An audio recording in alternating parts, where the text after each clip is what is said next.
She was a young mother trying to leave the street life behind. She wanted to set a good example for her daughter. She had already enrolled in college. She was trying to become a nurse. She really set her sights on a new life. But she would never get the chance. There was smoke coming out of the house. There apparently had been food burning on the stove. There was a trail of blood that led to her body. She was shot twice in her face. Had her life on the streets finally caught up to her? A lot of young people don't understand what comes with that lifestyle. Most of the homicides that I covered were related to drugs. Was it a more personal motive? She had no clothing from her waist down. Was she sexually assaulted? Or did someone see her new life as a threat? She had to leave him. He wanted to continue that lifestyle.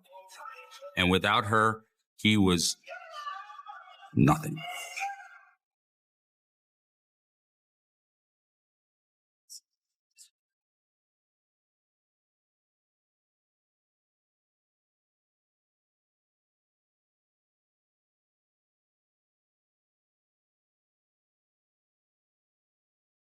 December 20th, 1996. Christmas is just around the corner in Harrisburg, Pennsylvania, a city of 50,000, 2 hours west of Philly.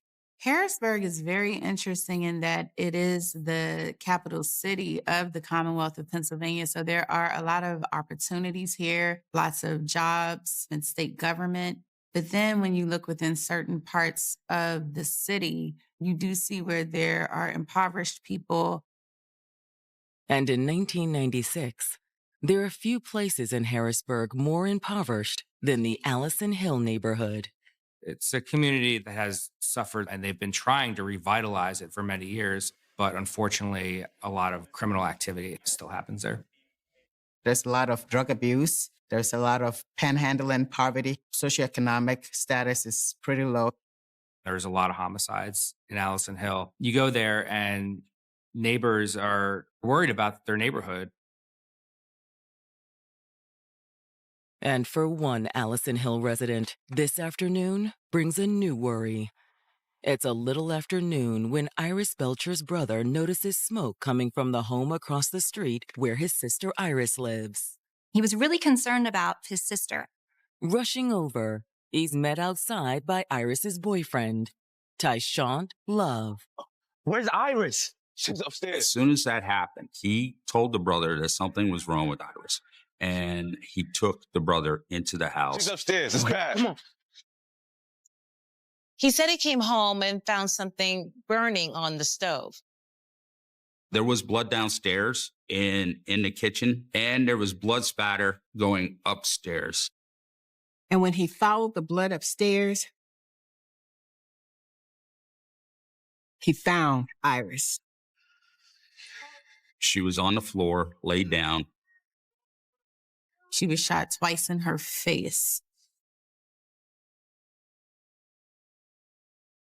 At first glance, 20-year-old Iris Fennell Belcher appeared to have a bright future ahead of her. She was a beautiful young woman, very intelligent young woman. Iris had a really bubbly personality. She was just immediately likable. Everyone that came into contact with her really liked her. And she seemed to have so much potential. But she'd also faced plenty of obstacles in her short life. The environment she grew up in was extremely difficult. It's difficult when there's a lot of drug trade to persevere through all of the outside influences that may bring you down. And an unexpected pregnancy at age 15 didn't help. Having a child at an early age is quite stressful. That's a lot of balls to juggle. If you don't have any help or any support, that alone can be extremely stressful or anxiety-provoking. How can you take care of yourself and take care of a child? With few options to support herself, after Iris moved out on her own, she turned to drug dealing. How Iris grew up explains a lot of why she entered the drug business. Sometimes when people grow up in crime areas, it is ingrained in them. It's just a twisted system. If you're coming up in that system and you're trying to say, I want to better myself, how do you get money? Unfortunately, we don't live in a society where everyone has an equal opportunity to make a great life for themselves. And sometimes people do feel that the only option they have is to deal drugs or engage in some other illegal activity.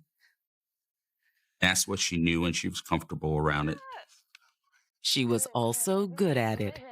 She was extremely intelligent, so it was easy for her to pick it up and make money doing it and support herself and her daughter. She became really well known within the drug community and successful. And she soon fell in with a group of dealers based out of New York City. We had a lot of individuals coming down from New York City and selling drugs here because it was so lucrative. The drugs could be sold for so much more money, and they kept their contacts in New York, and then they would come down here and sell the drugs for more money and make a profit. One of those New York drug dealers was Tyshant Love. He was known as the professor. He had a studious air about him. I never understood the relationship. It was one of those relationships where you look and you go, I don't get it. But she was in that drug life. He was in that drug life. They had lots in common. But what really brought them together was the way Tyshant treated Iris's daughter. Hey, babe. Oh, no, is she asleep already? Yeah, I just got her down. Oh, I got this for her, though. As a single mother, when the person that is now in the picture and is accepting of the child that you had before them, it does bring a sense of hope and a sense of family. Well, you staying the night, right? I mean, yeah, I can just give it to her tomorrow. Okay, sounds good. That's where the connection became strong. I love the way that sounds. The thought of becoming a family also sparked a change in Iris. She wanted to better her life. She was trying to get out of the drug trade and do something better for her family. One of the ways you do that is by education. She had been accepted into the nursing program at Harrisburg Area Community College. She really set her sights on a new life. But now it appears that Iris's new life has come to a sudden, violent end. After seeing smoke coming from her house, Iris's brother goes across the street to investigate. He approached the property and he saw Tyshant come out, who was very panicked. Yo, where's Iris? She's upstairs. It's bad. He took the brother into the house. They found Iris. She was found in the bedroom with gunshot wounds. Tyshant told her brother, "You call 911. Call 911. Call 911. And then he left the scene. Iris, wake up. Iris. Where you going? Why did this?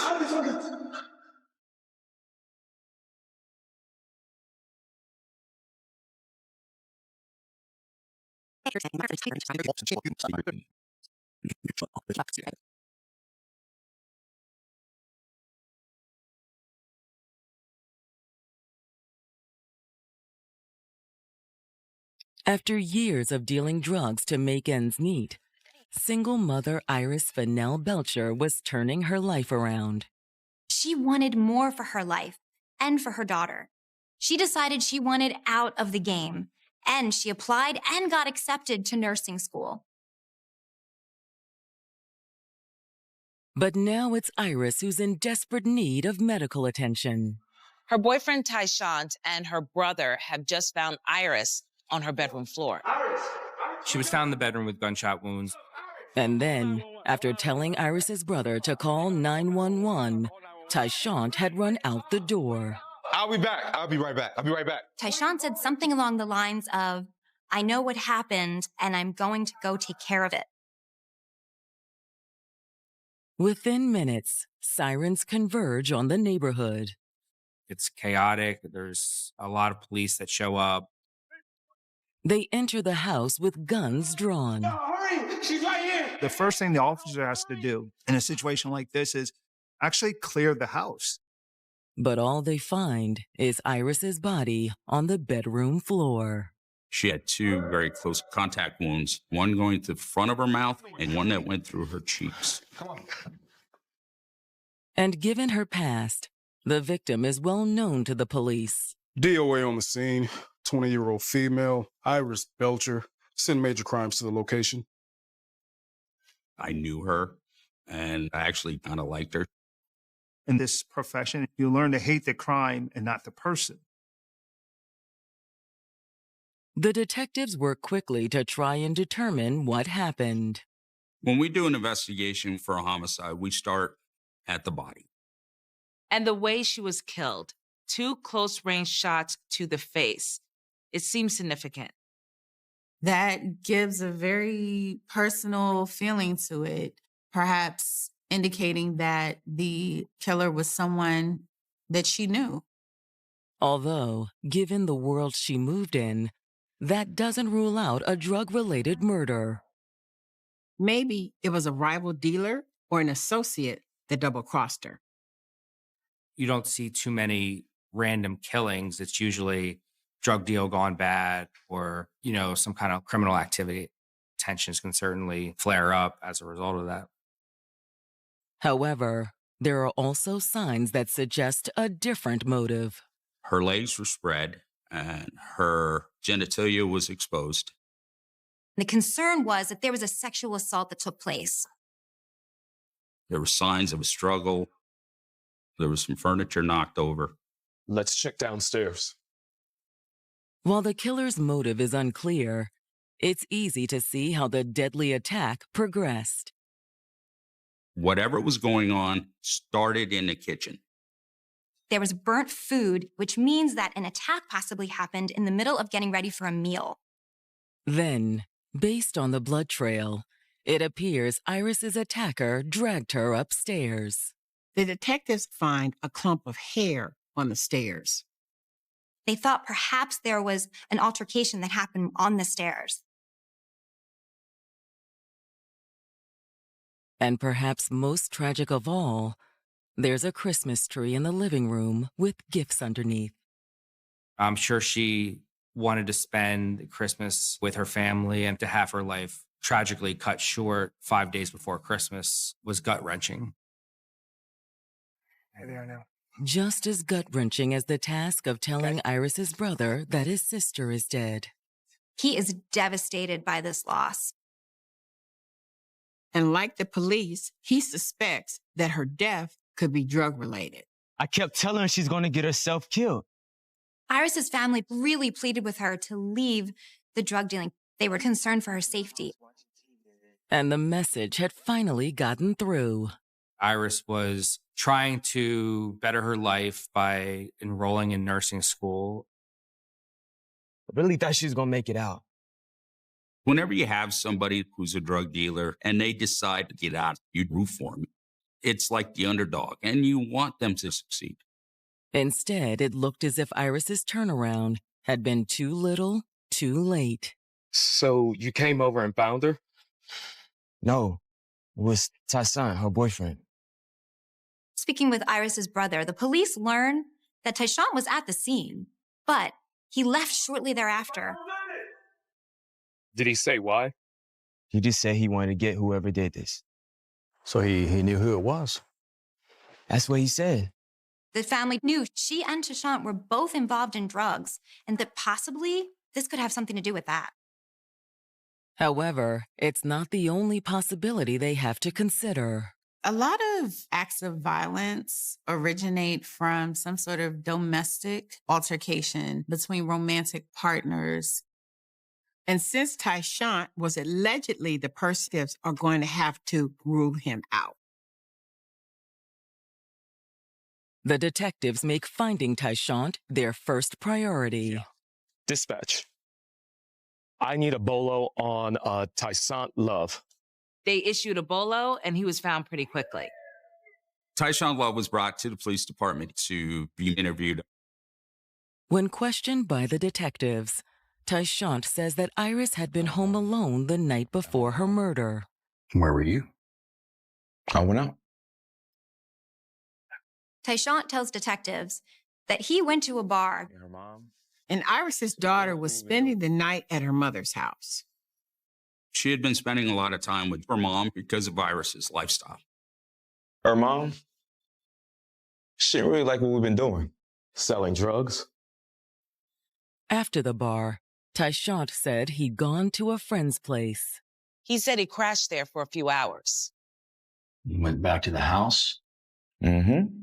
He said that he returned home and found her body. And he says that as soon as he saw Iris dead on the floor, he knew who did it. Who? Lamar. Lamar Peterson. Yeah, that's him. I knew Lamar Peterson.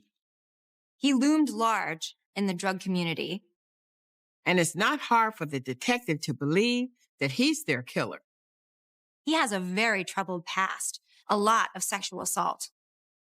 There are some people in this world that just, I can't say anything else, they perpetrate evil.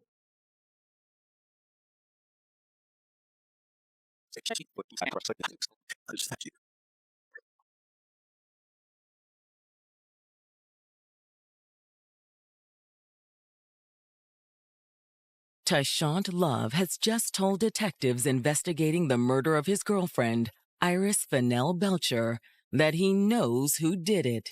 Lamar. He said it was a fellow drug dealer named Lamar Peterson. Lamar and Tyshawn were associates from the group of New York drug dealers, but I also knew that he was very violent. And Lamar's reputation seems like a match to Iris's murderer. Lamar Peterson was a violent sexual offender and was a suspect in a very violent sexual assault, attempted homicide in Harrisburg. According to Tyshawn, he'd also been staying with them. You knew y'all been looking for him on that rape thing, and he wanted to stay with us for a little while until things cooled off. Lamar was somebody that if you wanted to stay someplace, you really didn't reject him. You don't argue with Lamar. When he says jump, you just ask how high. He was an individual that I didn't want to confront unless I had the manpower around me to confront him. But according to Tyshawn, Iris wasn't intimidated by Lamar. Apparently, Iris was really upset with Lamar staying there. Honestly, She just did not feel comfortable with him there, especially with their daughter. And she did not bite her tongue in making it known her disdain towards him because of some acts he had allegedly committed. There had been arguments between Tyshawn and Iris about Lamar. And Tyshawn says that when he hesitated to kick Lamar out, Iris took matters into her own hands. She confronted him. They had an altercation and she was really upset. She told me he had to leave. she ever threatened him? Yeah. She said if he didn't go, she'd tell the police where he was. Basically turning him in for rape, which gave him no other choice but to leave. So, according to Tyshawn, Lamar had packed his things and left. But had he come back? Tyshawn says if someone hurt Iris, it was definitely Lamar. People didn't tell him no. There was a definite amount of respect for him. And killing Iris may have been a way for him to save face. And the crime appears to have Lamar's M.O. written all over it. She had no clothing from her waist down. And Lamar had a history of sexual assaults. They think that possibly Iris could be one of Lamar's victims. But while the police consider Lamar a possible suspect, they aren't ready to let Tyshawn off the hook just yet. And how are things between you and Iris lately? Honestly, not so great. Tyshawn tells detectives they have the same argument a lot. Iris wants better for herself and she wants out of the game. But he likes things the way they are and doesn't want to change. When you have conflicting views and conflicting desires or purposes in life, it does bring tension to the relationship. And Tyshawn admits that last night, things got so tense, he had to get out of the house. According to Tyshawn, That's why he'd gone to the bar. He went just to get away from the situation. But he says that Iris showed up at the same spot just a few hours later. Tyshawn became enraged. This was opposite of everything that she said. She said she wanted to stay home, but here she was at a bar. They really got into a fight. He stormed off, but when he looked back, Iris was gone. After that, Tyshawn says he stayed at the bar to drown his sorrows. There was a woman there, Vanessa Ortiz. They were talking, they hit it off, and she eventually invited him back to her place. And that's where you spent the night. Yeah, but ain't nothing happened. Tyshawn says they just stayed on the couch and watched a movie. But he woke up the next morning and he felt incredibly guilty. And at a little before noon, he'd headed home. He went to go smooth things over with Iris. But when he walked into the bedroom, he saw this heinous crime. And you had nothing to do with this. No, sir. He said that he loved Iris and he would never do that to her. And when police tracked down Vanessa Ortiz, it seems Tyshawn is telling the truth. We found out that she was with Tyshawn Love that night. Tyshawn and Vanessa had met in a bar, and she said they then went back to her house to spend the night. While the detectives spend the next 48 hours searching for Lamar, the news of Iris's murder spreads across the city. In the mid-90s, there was no social media presence, really. There weren't cell phones like there are today. So people would get their paper in the morning and they would watch the nightly news to see what happened. And the details about Iris's death struck a chord with people. There are homicides that occur in the city where not even the news picks up on them. But Iris was not that kind of homicide. It was one of those that affected a lot of people. So there's a lot of pressure to solve this murder. And once the detectives track down Lamar, it looks like they're on the right track. They bring Lamar in and they realize something very interesting. We saw that there was blood on his boots.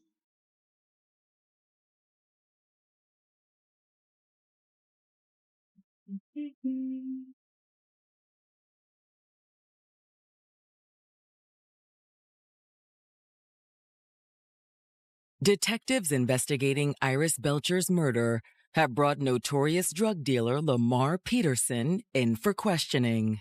Iris's boyfriend Tyshawn had previously told detectives that he believes Lamar killed Iris. Lamar Peterson. Yeah, that's him.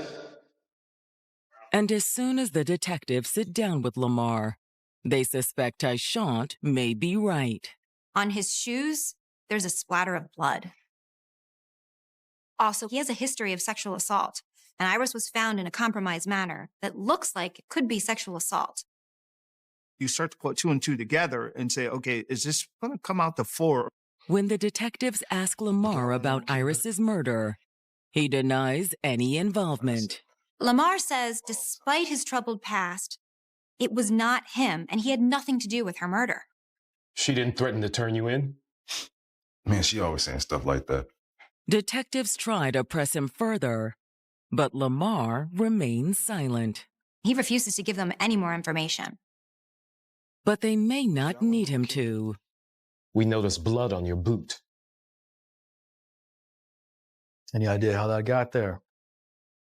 Lamar wouldn't talk, but because we saw that there was blood on those boots, we were able to take the boots of Lamar and we sent him to the Pennsylvania Police Lab. After collecting his boots, detectives take Lamar into custody, but not for murder. They hold him on the sexual assault charge that Iris supposedly threatened to turn him in on. But detectives are still waiting for the DNA results when they get Iris's autopsy report. The autopsy determined that she had been shot twice at extremely close range. The first one was through the cheeks. That probably wouldn't have killed her. Defensive wounds were indicated on her body. She was fighting back. And then she was killed with the one to the mouth. However, there is one surprise in the report. They determined there was no sexual assault. So It's very puzzling. Still, when the detectives get the DNA results on Lamar's boots back from the lab, they appear to be more than enough to seal his fate. The blood that was on that boots was Iris's. But before they charge Lamar with murder, the detectives get an unexpected tip about Vanessa Ortiz, the young woman who was Tyshawn's alibi. According to a tipster, Vanessa had been bragging to her friends about seeing the murder take place. And Tyshawn had her hidden in a hotel so the police could not further question her. The detectives rush to the hotel and bring Vanessa in for questioning. She says she did spend the night with Tyshawn. But she also tells detectives that his alibi is fake. She said Tyshawn Love is the murderer. Okay, so how do you know that? Because I was there. Vanessa tells detectives that on the morning after Tyshawn spent the night, she accompanied him back to his place. They saw Iris cooking breakfast, and Iris was really upset that there was another woman in her home. Who is she? None of your business. She and Tyshawn got into an altercation, and it became physical quickly. What you mean none of my business? This is my house. No, this is my house. This is our house. No, it's not. I pay bills here. I'm the man here. At some point during this argument, he pulled a gun out from under the stove. Where I'm going now, huh? Okay, so you saw him shoot her. No. Vanessa claims that Tyshawn pistol whipped her. He grabbed her by her hair, dragged her upstairs. And then Vanessa heard gunshots coming from upstairs. She knew that Tyshawn had shot Iris twice. So you didn't actually see him do it? No. Then, according to Vanessa, Tyshawn came back downstairs and they left. If anybody asks, I was with you last night and today. Got it? Come on. He was desperate. He needed an alibi because he knew everything was going to point towards him, and he used her. That was just an act of desperation because a young girl like that is the last person he should have used as an alibi. Then, after stashing Vanessa at a hotel, detectives suspect he went back home to stage the scene to further distance himself from the crime. He went back and took off Iris's pants. And then he pointed the finger at Lamar. Do you have any idea who would do this? Lamar. Tyshawn was trying to ride the Lamar Peterson wave of violence, saying that Iris was just another one of his victims. But there was a weak link in his plan. Vanessa. This was overwhelming to her. There was no way she was going to hold that secret forever. There was no way she could do it. And her story matches the physical evidence at the scene. Vanessa's eyewitness account is enough for the detectives to take Tyshawn into custody. We were able to get an arrest warrant. But he continues to stick to his story. His account was Lamar Peterson did this. Which means there's a lot riding on Vanessa. The government was heavily relying on her statements in order to convict Mr. Love. And as the case moved towards trial, the prosecutors suddenly had a big problem. Vanessa would not cooperate anymore.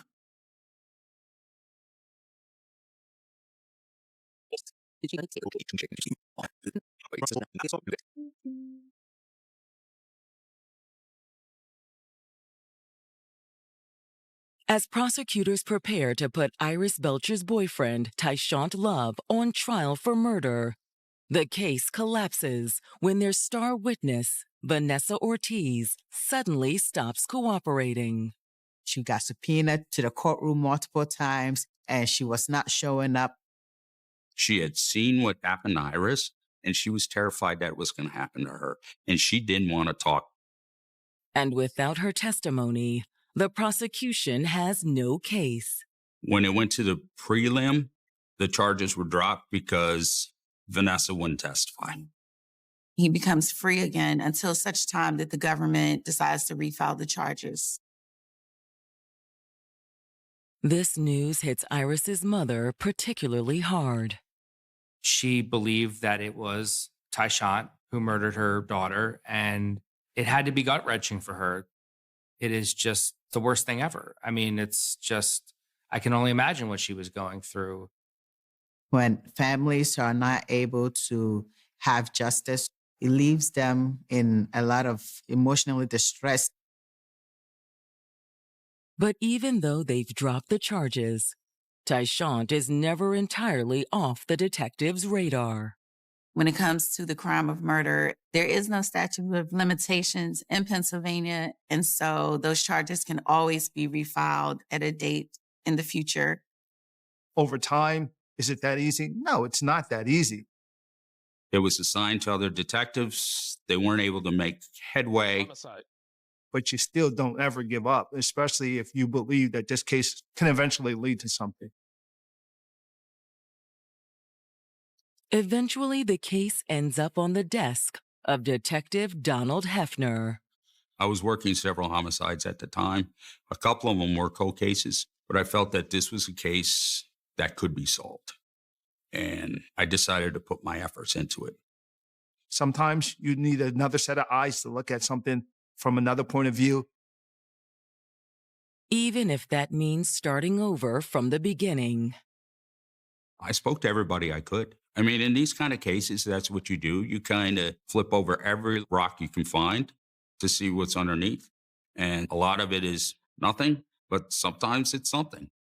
After some digging, Detective Hefner develops a sense of just how tumultuous Iris and Tyshawn's relationship had been. Their relationship was pretty toxic. He was painted as jealous. Friends also said he was abusive. On the outside, it looked like Iris and Tyshawn had a great relationship. On the inside, it wasn't so great. There was a lot of arguing, a lot of fighting, which led to sometimes physical altercations. As time goes on, the brutality increases. Until Iris had reached her limit. I learned that she had told friends that she wanted to leave him. And since she was his connection into Harrisburg's drug world, Tyshawn couldn't have that. Iris brought him up in the social ladder. And without her, he was nothing. But that's not enough to file new charges. There's still one loose end that needs tying up. Lamar Peterson. We knew there was a problem with the case because of the blood on his boots and because of his violent behavior. And if Tyshawn even went to trial for the murder, defense was sure to use Lamar to raise reasonable doubt. What we couldn't verify is when that blood got on the boots. We don't know if there was another fight. We don't know if he was there when the gunshot occurred. We just don't know. And Lamar, by this time in prison for an unrelated crime, refused to say. I tried to close that loop, but Lamar wouldn't talk to me. Which once again means everything is riding on Vanessa Ortiz. Vanessa was the key. Will she talk now that some time has passed? I said to myself that there's a possibility that she is mature enough to talk about this, because I'm sure this has not left her alone. And since Vanessa has become a mother in the interim, there may be a way to reach her. You know, Iris had a daughter, right? Yeah. Sometimes the empathetic side kicks in, and it's just messed up. This little girl has no mom. And I have information that can find this little girl some closure. She began opening up to me, and she started to relay details of what happened at that house. She also changes her story. She now says that she has seen Tyshawn shoot Iris. To get Vanessa to finally open up was a big step in trying to solve this homicide. In September of 2001, 5 years after Iris's murder, police arrest Tyshawn for a second time. But once again, as the trial date approaches, The prosecutors are faced with a problem. Vanessa is nowhere to be found. Only this time, they're prepared. They recorded her testimony, and they could use it in court.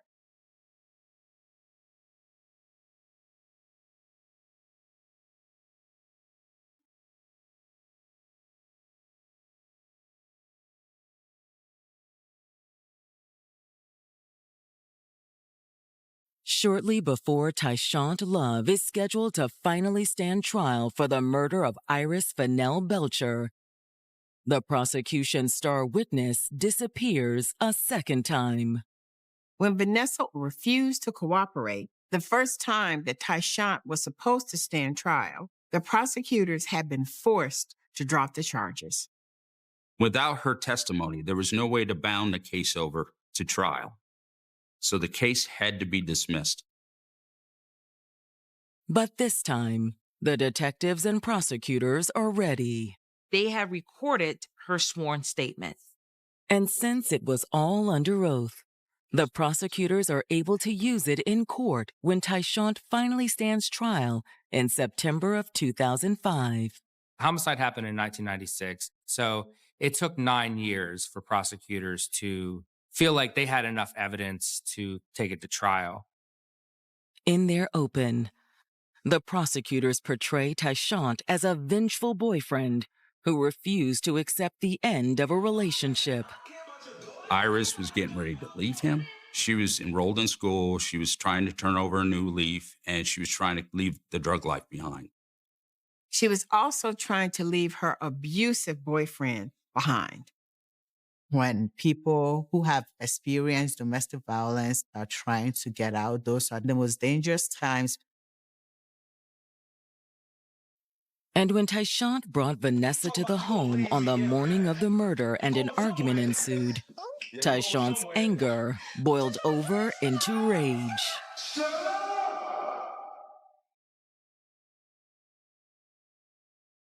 The gunshot wounds to the mouth, to me, indicated, shut your mouth. But there was no way for Tyshant to shut Vanessa up. Her recorded testimony was the key to the prosecution's case.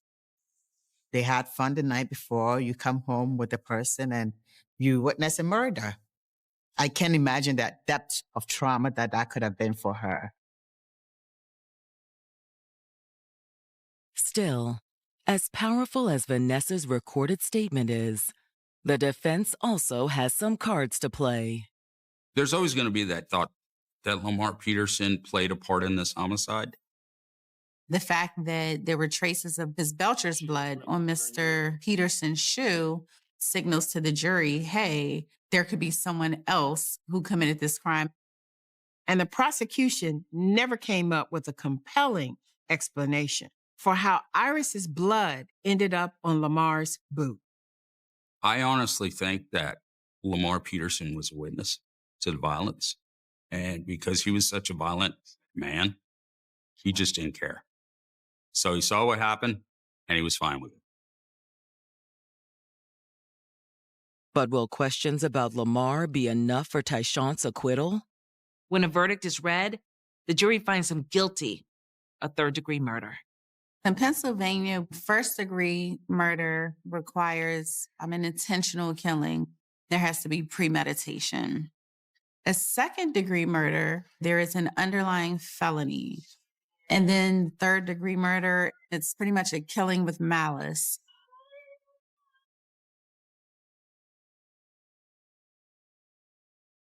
The judge sentences Tyshant to 30 years in prison. The system did punish Tyshant for his violence and for taking another life, and we got closure for the family. Unfortunately, when you have these kind of homicides, or when you have a homicide investigation, we don't have justice. We have closure. In order to have justice, I have to make you kind of whole again. I can't do that. I can't bring that person back.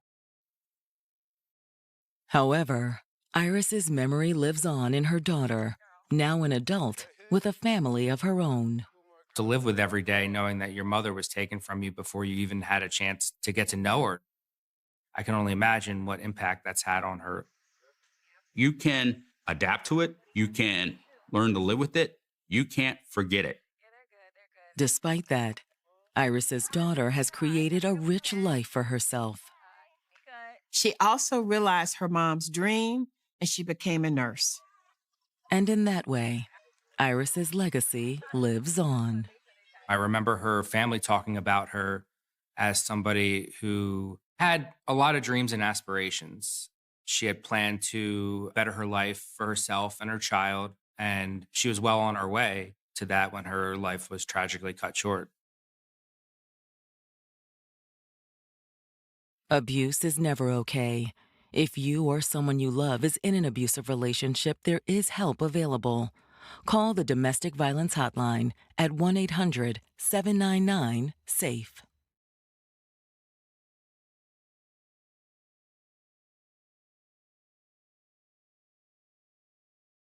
He sold his bills to Stroud and McCory, his Tier 1 brokers, for roughly $15 per $100.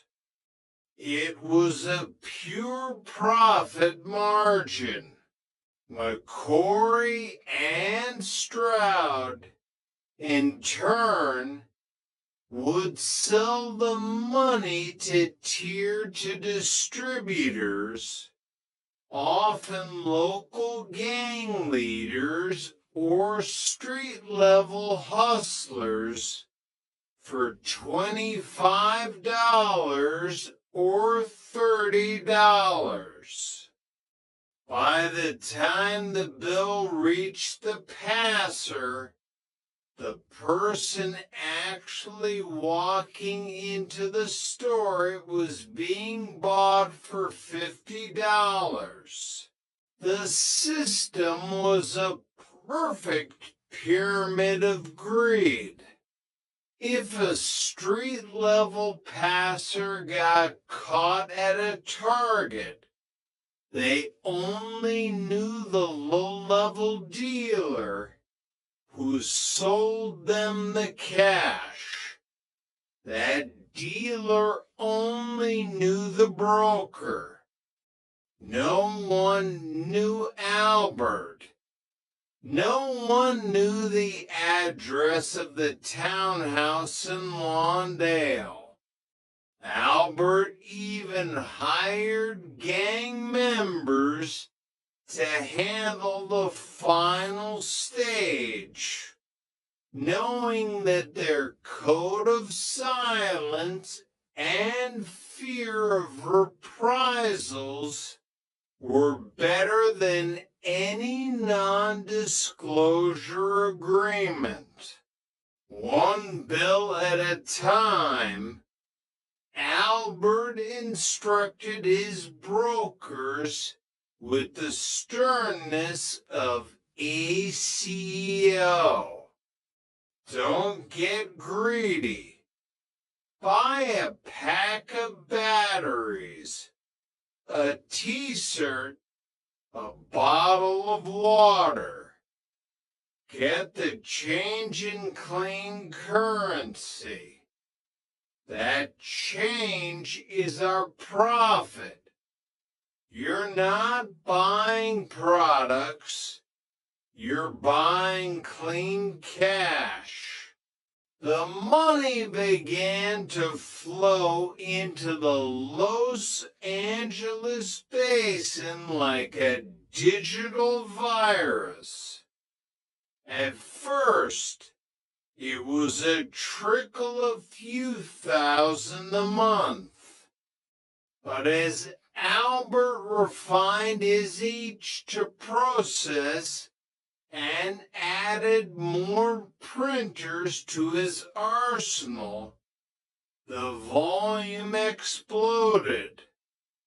By 2006, the H to H3/8 strain was appearing in every major retailer in Southern California.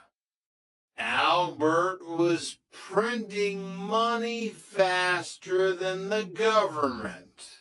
Chapter 5. The View from the Summit. Success didn't just change Albert's bank account. It changed his perception of gravity. He felt untouchable. A man who had successfully hacked the universe. He moved out of the cramped apartment and into a sleek, modern townhouse in Lawndale. A place that screamed new money, but kept its secrets behind thick curtains. He didn't just buy a car, he bought a statement. The silver Aston Martin sat in his driveway, its polished surface reflecting the California sun. Beside it, two Mercedes-Benzes served as his daily drivers. He wore designer suits that fit him like a second skin and a watch that cost more than a year's rent in Inglewood. He was a long way from the body shop. I am the American dream, he told his reflection every morning. I didn't wait for opportunity. I printed it. He bought a home for his girlfriend in Woodland Hills, a sanctuary far from the dirt he had to do.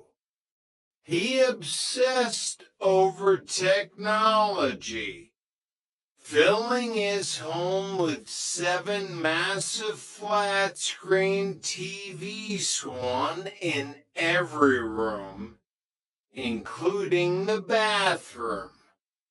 He wanted to be able to see the news, the markets, and the world from every possible angle, even while brushing his teeth. It was as if he was waiting for the world to acknowledge his genius. While Albert was luxuriating in the spoils of his alchemy, the Secret Service was finally beginning to map the infection. The H2 strain was no longer just a local nuisance. It was a national security threat. In the LA field office, Special Agent Christopher Toledo stood before a massive whiteboard. Red pins were blooming across the map of the United States like a terminal rash. It's the same signature, Toledo said, tapping a forensic report. Strain H to H38. It started in downtown LA, but now we've got hits in Florida, New Jersey, and even a couple in London. This isn't a hobbyist. This is an industrial scale operation using consumer grade hardware. The audacity is staggering. The labs say they're using newsprint and hairspray. His partner, Matthew Mayo, added, Mayo was a man of quiet intensity, an undercover specialist who lived in the shadows. The hairspray trick is killing the retailers. By the time the bank spots the fake, the passer is 3 counties away and the store is out $100 and $70 in change. Toledo looked at the map, his eyes narrowing. Every criminal leaves a fingerprint. They might not leave it on the glass, but they leave it in the work. This guy, he's proud. He's showing off. He thinks he's found a way to outrun the math. He thinks he's bigger than the system. Can he? Mayo asked. Toledo turned away from the map. Nobody outruns the math forever. The more you print, the more noise you make. You can't distribute $7 million without making a sound. And eventually, the noise leads us back to the source. Chapter 6, The Calling Card. Albert's greatest strength was his efficiency, but it would also become his calling card. In his quest for the perfect scan, he had been to thorough. In the world of government printing, the Bureau of Engraving and Printing uses a rotating system of plate numbers. On the front of a genuine $100 bill, there are tiny alphanumeric codes like G32 or E12 that indicate which specific plate was used. These numbers change with every batch, every day. When Albert scanned his perfect $100 bill, he captured the codes H2 and H38. Because he was an engineer, he saw no reason to change them. In his mind, the code was part of the image, and the image worked. He focused on the paper, the ink, and the texture, but he ignored the one thing that changed: the metadata. Over the next 2 years, Albert printed over $7 million.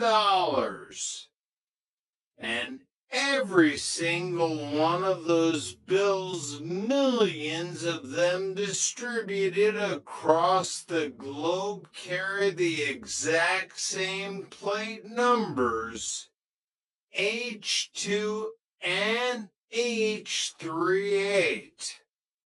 To Albert, it was just a serial number. To the Secret Service, it was a tracking device. It allowed them to filter out all other counterfeits and focus solely on the H2 organization. They began to track the velocity of the money, looking at where the bills were first detected. They saw the money bleeding out from Los Angeles, moving through the gang networks, hitting the malls, and then radiating out to the rest of the country. January 14th, 2008. A young man walked into an H&M in a busy LA mall. He was dressed in trendy clothes, but his eyes were darting toward the security cameras. He tried to purchase a stack of designer t-shirts with 10 $100 bills. The clerk was a 20-year-old student named Sarah, who had just finished a mandatory training seminar on fraud. She ran the pen that stayed yellow. But then she held one bill up to the light. The watermark of Benjamin Franklin looked tired. The eyes were slightly misaligned, and the jawline was too soft. It was a 99% match. But in the world of money, 99% is zero. She whispered to her manager. Security was called. The young man, who had no criminal record and was just looking for a way to pay off his student loans, panicked. He tried to run, but the mall security was already there. In the cold, gray interrogation room of the LA field office, Agent Mayo didn't use a hammer. He used a mirror. You're a good kid.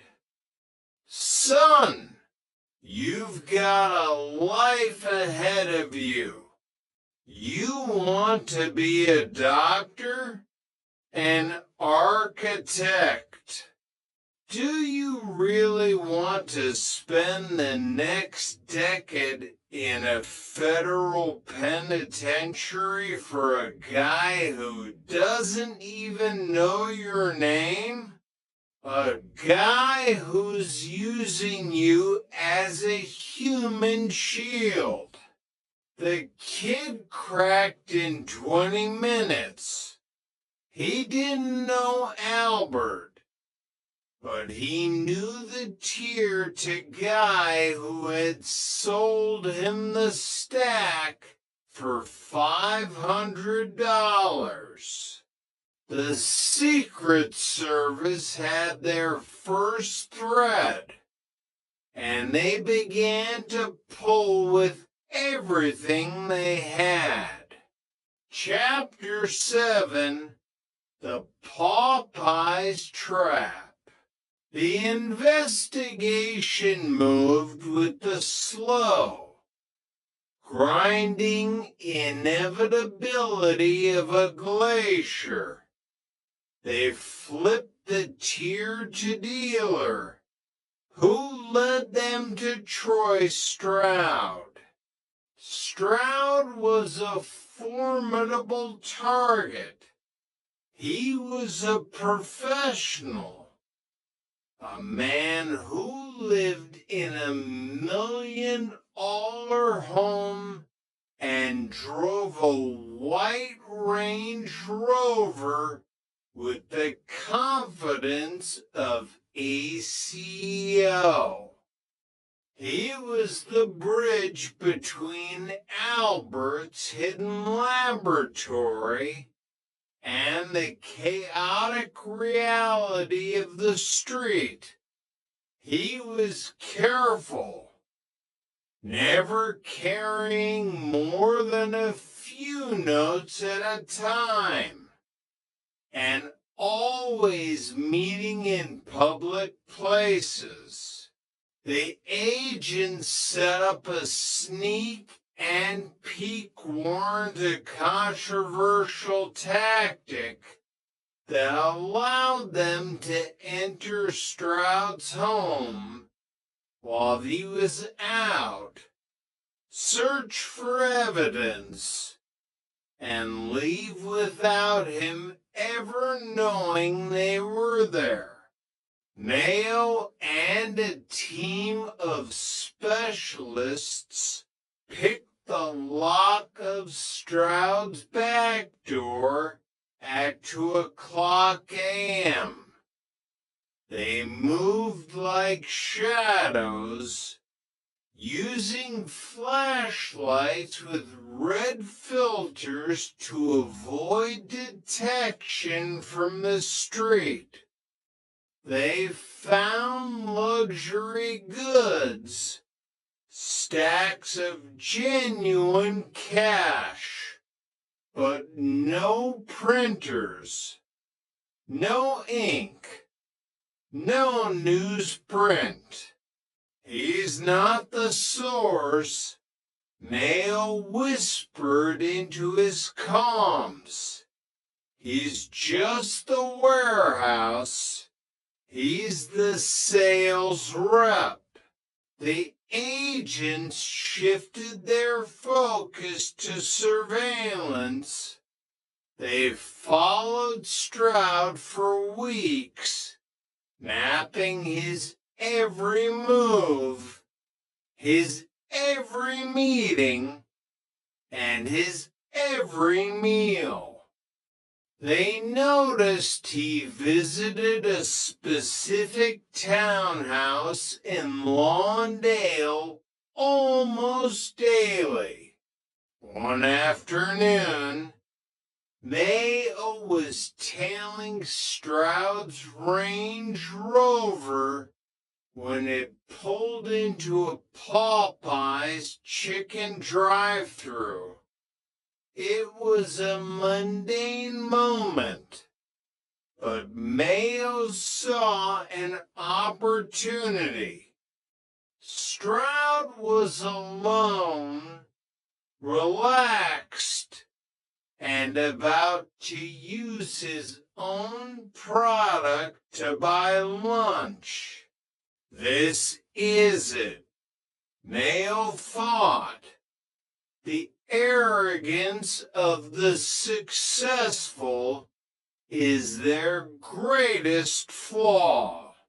As Stroud waited for his spicy chicken, Mayo parked around the corner, sprinted to the back door of the restaurant, and flashed his badge at the startled manager. "Give me your hat and apron," Mayo commanded. "Now, this is a federal investigation." Seconds later, Mayo was standing at the drive-through window, the smell of fried chicken grease filling his lungs. Stroud pulled up, the bass from his car stereo vibrating the window glass. He reached out and handed Mayo a $20 bill. Mayo didn't need a microscope. He felt the waxy coating of the Aquanet. He saw the H to plate number. He saw the pride of the printer in the fine detail of the ink. "Enjoy your meal, sir," Mayo said, handing back the change in clean government money. He even smiled. Stroud drove away, laughing at something on his phone, never realizing he had just handed a counterfeit bill directly to the federal agent who was about to dismantle his life. "We have the link," Mayo said into his radio as he stepped away from the window. "Follow him. He's heading back to Lawndale. He's going to the heart of it." Chapter 8. The Shadow over Lawndale. The trail led from the Popeyes directly to a townhouse at 331 to West 166th Street in Lawndale. It was a quiet, unassuming neighborhood of manicured lawns and family cars.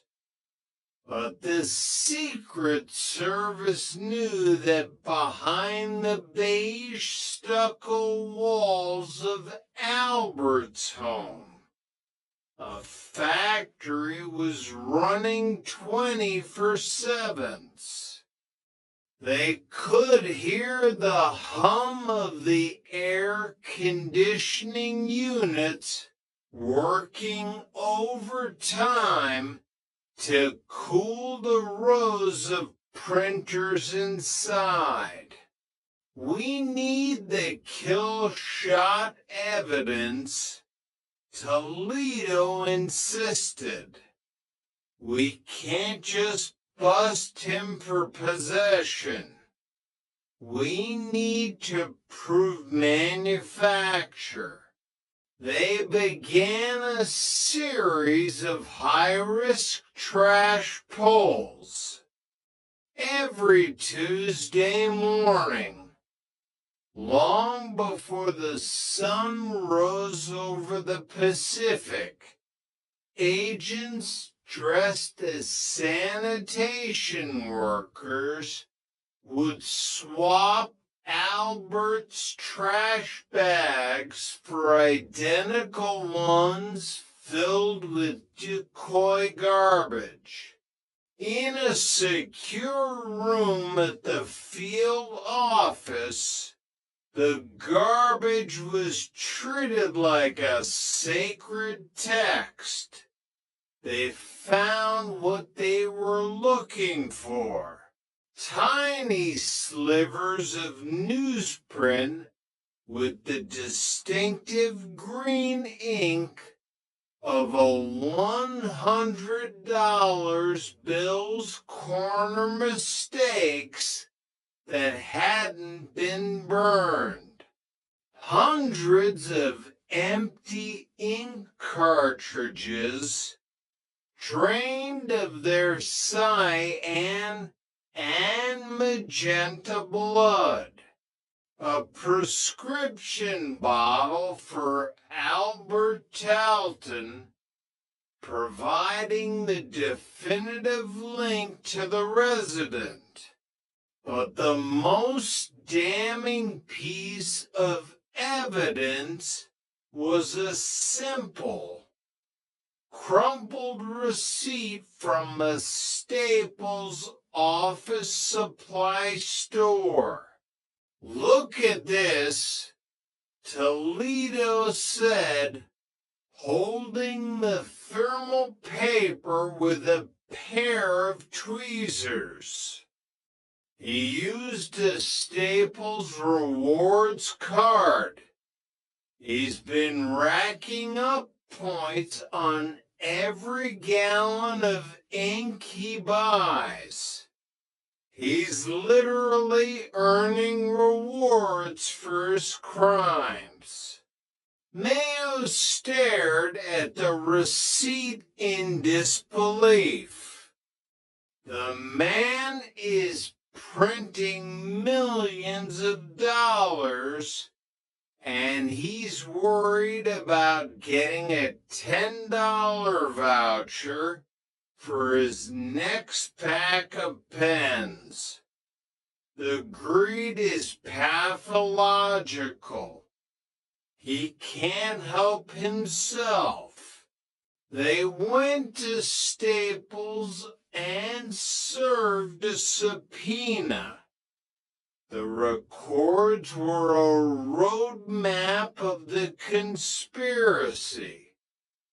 Albert was buying ink and paper in quantities that suggested he was running a medium-sized newspaper. The rewards he was earning were the breadcrumbs leading to his door. The service moved into a hotel room directly across from the townhouse. They set up long-range thermal cameras and directional microphones. They watched the staff arrive every morning like clockwork. Goldberg, McCory, and Stroud. They saw Goldberg with his red backpack, which they now knew was the delivery bag filled with finished notes. They saw McCory in his orange Mercedes with the vanity plates. They watched the rhythm of the machine. It was a corporate operation in a residential zip code. On April 30th, they followed Albert to a specialty paper wholesaler. They watched him load 3 massive bales of newsprint into the back of his Mercedes. He was sweating, his eyes scanning the parking lot. But he didn't see the unmarked cars watching him from every exit. "That's enough paper for another 2 million, Mayo whispered, recording the handoff. He's not stopping. He's accelerating. He thinks he's won. Chapter 9, The Breach. May 8th, 2008. The air in Lawndale was still, the kind of heavy silence that precedes a storm. To blocks away, a tactical team gathered in a windowless van. They were checking their weapons, adjusting their Kevlar vests, and breathing in the scent of nervous sweat. Albert was inside. Surveillance confirmed that Goldberg and McCory were also present. The directional mix picked up the rhythmic thrum-thrum-thrum of high-speed inkjet printers. Breach in 5, 4, 3. The battering ram hit the front door with a sound like a thunderclap. Secret Service. Get on the ground. Hands in the air. Albert was in the hallway, emerging from the master bedroom. He saw Agent Mayo the man from the Popeyes window now wearing a tactical vest and aiming a Glock 17 at his chest. Albert didn't reach for a weapon. He didn't try to flush the evidence. He simply stopped, looked at the agents swarming his home, and dropped slowly to his knees. He looked tired, almost as if the weight of his own empire had finally become too heavy to carry. The house was a vision of industrial madness. In the garage, thousands of $100 bills were hanging from makeshift laundry lines, drying in the breeze of electric fans. In the kitchen, the glue station was covered in the sticky residue of his alchemy. Toledo walked into the spare bedroom, the server room. He moved the mouse of the main computer. The screen flickered to life, and there, in a high-resolution graphics program, was the face of Benjamin Franklin dissected into its digital components.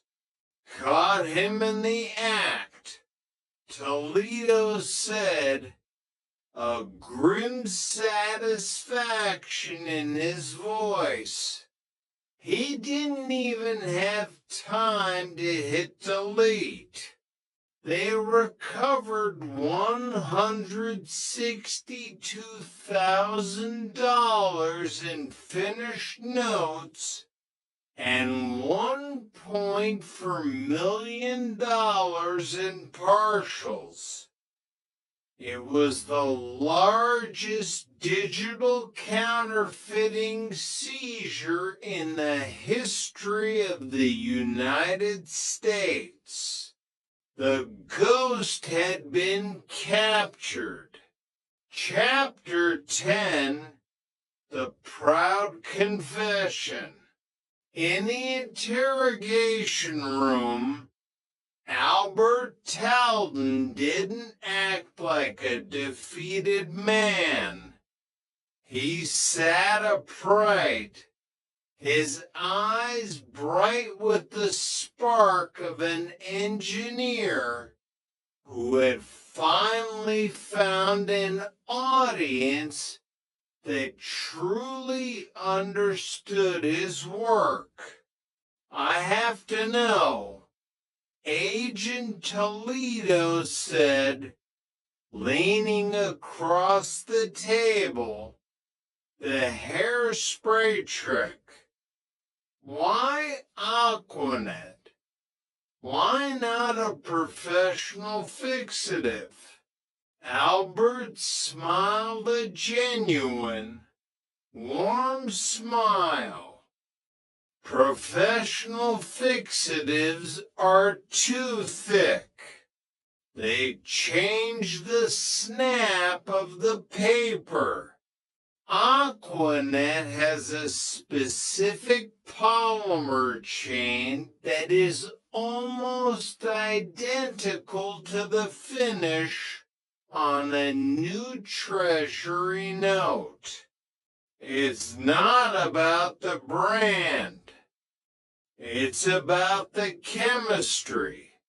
For the next 4 hours, Albert didn't just confess, he lectured. He spoke about the RGB color balance required to offset the yellowing of recycled newsprint. He explained the exact pressure needed to bond the two plies without creating air bubbles. He talked about the internal watermark as if it were a work of fine art. It was a perverted version of the American dream. Nat Jenkins, the prosecutor, would later tell the press. He didn't think he was a criminal. He thought he was a competitor. He thought he had built a better mousetrap. And the mousetrap snapped. Toledo reminded him. Albert looked at his handcuffed hands. I didn't lose because the engineering failed. The engineering was perfect.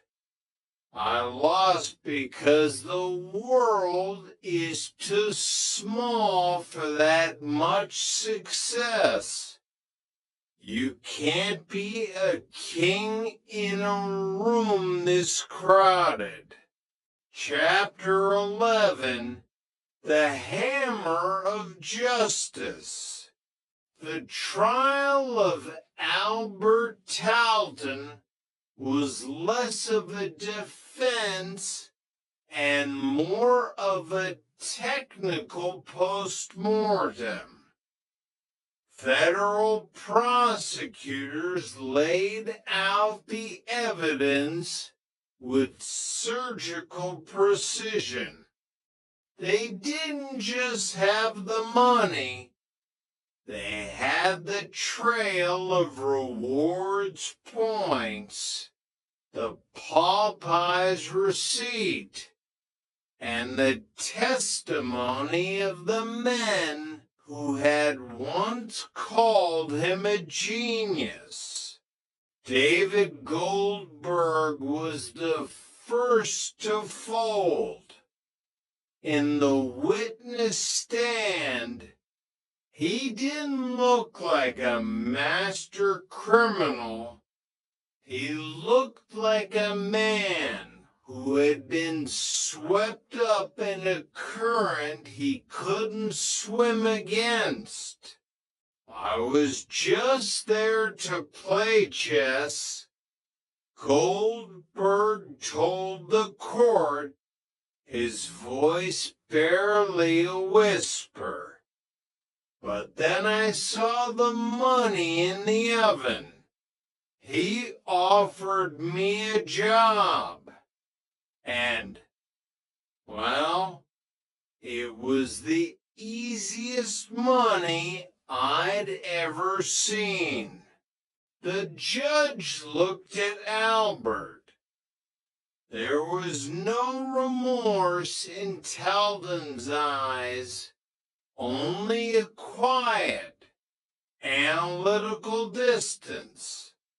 He watched the proceedings as if he were studying a system he hadn't yet figured out how to crack.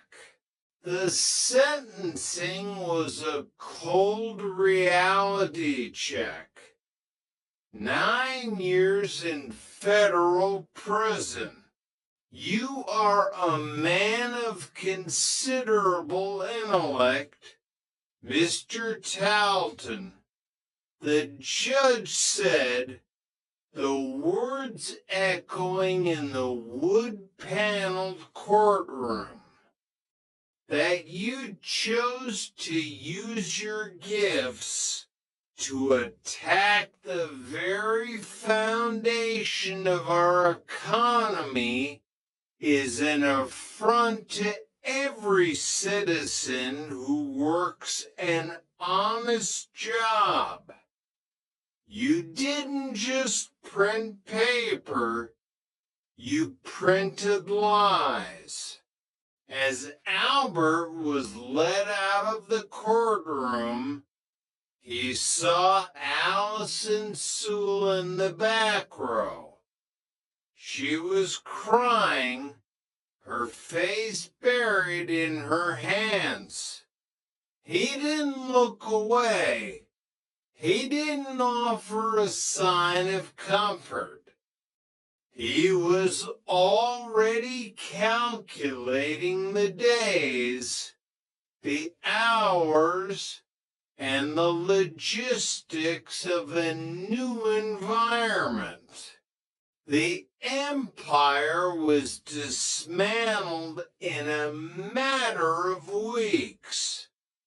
The Aston Martin, the Mercedes-Benzes, and the 7 flat-screen TVs were seized and sold at auction. The banks moved in on the houses. The Tier 1 brokers Stroud and McCory received their own sentences ranging from months to years. The pyramid had collapsed, leaving nothing but a pile of worthless paper and a group of broken men. Chapter 12, The Invisible Millions.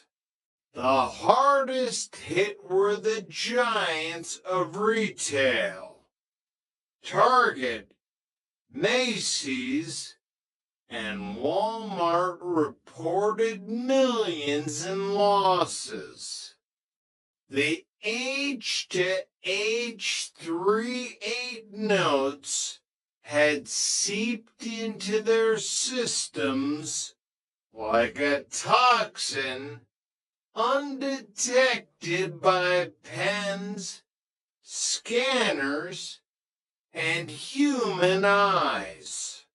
In the final tally, the Secret Service estimated that Talton had circulated over $7.2 million of worthless money.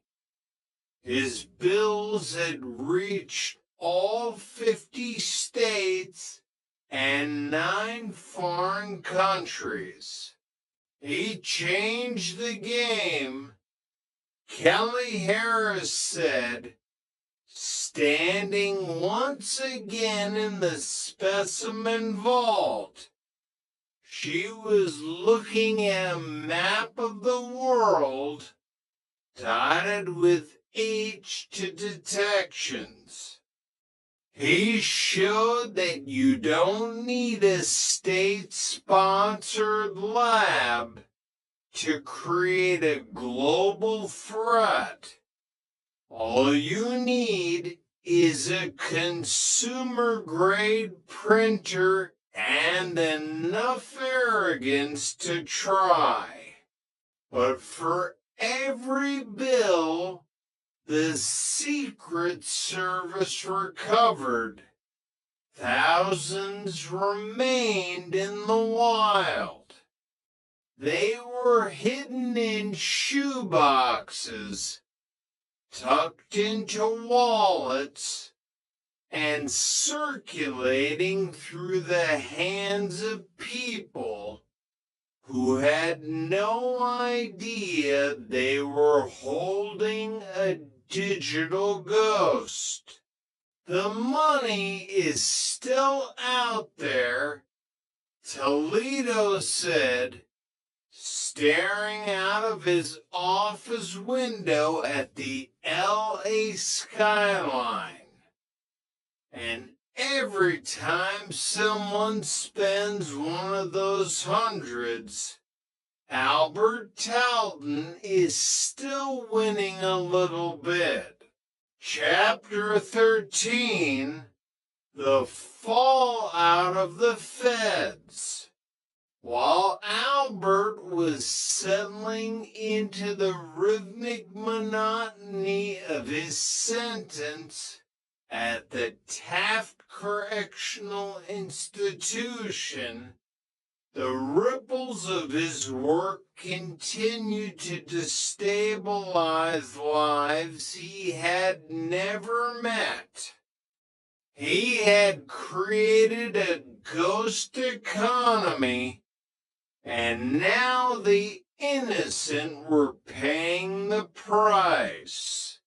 In the suburbs of Riverside, a young single mother was turned away from a grocery store because the $100 bill she had received as change for a car sale was flagged as an H to note. She lost her groceries, and her pride was bruised as the police were called. She was a victim of a crime she didn't even understand. For her, the alchemy was just a hole in her budget she couldn't fill. In the headquarters of the major banks, new protocols were being written. Millions of dollars were spent upgrading sensors to detect the specific dot pattern signature of inkjet heads. Albert had forced the entire American financial infrastructure to evolve not because of a war, but because of a garage-built hack. He had exposed a flaw in the very concept of physical currency in a digital age.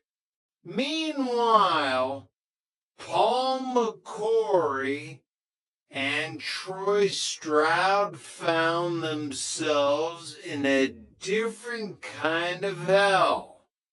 Stroud, who had grown accustomed to the leather-scented interior of his Range Rover and the respect of his neighborhood, was now sharing a cell with men who didn't care about his vanity plates. The brotherhood that had been built on $15 commissions evaporated the moment the handcuffs snapped shut. He used us, Stroud told his lawyer during a private session, his voice thick with bitterness. He was the architect, and we were just the laborers carrying the bricks. He stayed clean while we got our hands dirty. Now the building fell down, and we're the ones buried under it. But LaCory remained silent. He remembered Albert from the age of 17.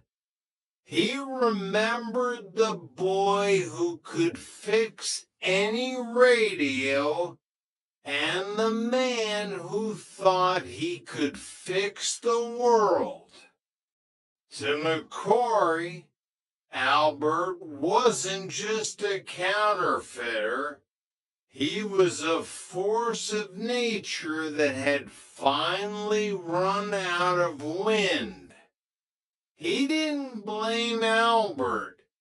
He blamed the world for being too small for him. Chapter 14, The Pearled Mind. Years passed. The news cycles moved on. New crises, real ones, emerged. The housing market crashed, and the very luxury cars Albert had once owned became symbols of a different kind of greed.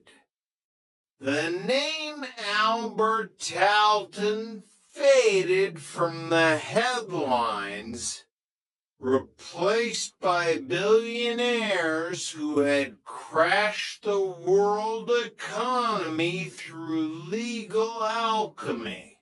Allison still visited Albert once a month for the first 3 years.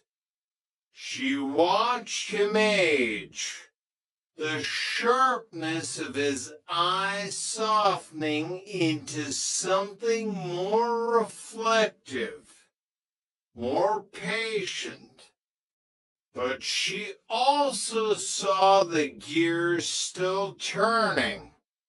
He didn't ask about his old friends or his old cars.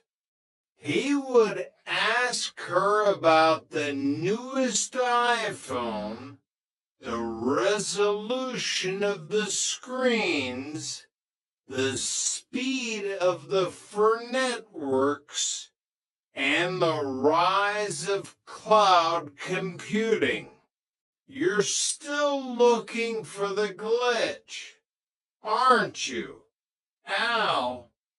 She asked one rainy afternoon through the plexiglass, her voice tinged with sadness. Albert didn't blink. He leaned closer to the glass. I'm looking for the future, Allison. You can't live in the glitch forever. Eventually, You have to build something that doesn't need to hide. You have to build the system, not just exploit it. By the time Albert was eligible for parole, the world had changed beyond his wildest scans. 3D printing had moved from a novelty to a manufacturing revolution. Digital currency Bitcoin was no longer a fringe theory. It was a trillion-dollar asset class. The idea of printing value had moved from the physical to the cryptographic. The alchemy was now decentralized. As Albert stepped out of the prison gates, a free man in a world that had moved on, he didn't look for an Aston Martin. He didn't look for a flat-screen TV. He looked at the smartphone in his hand, a device with more processing power than all the computers he had used in his Lawndale townhouse combined. He felt the weight of it, the cold glass, and the hidden potential. He saw the world not as a series of banks and registers, but as a sea of data waiting for a new kind of engineer. Chapter 15, The Digital Alchemist. Albert found a small room in a quiet corner of Long Beach. He was 60 years old now, his hair a shock of silver, but his hands were as steady as they had been in the Lawndale garage. He didn't go back to the body shop. He went to a local community college and enrolled in a course on cybersecurity. The instructor, a man half Albert's age, was lecturing on the vulnerabilities of blockchain technology. Albert sat in the back row, his eyes fixed on the screen. He saw the code. He saw the interlocking systems. He saw the shadows between the blocks. Is it possible? Albert asked during a break, to create a digital signature that mimics the original well enough to bypass the consensus protocol? The instructor laughed. That's the Holy Grail, sir. If you can do that, you don't just hack a coin, you redefine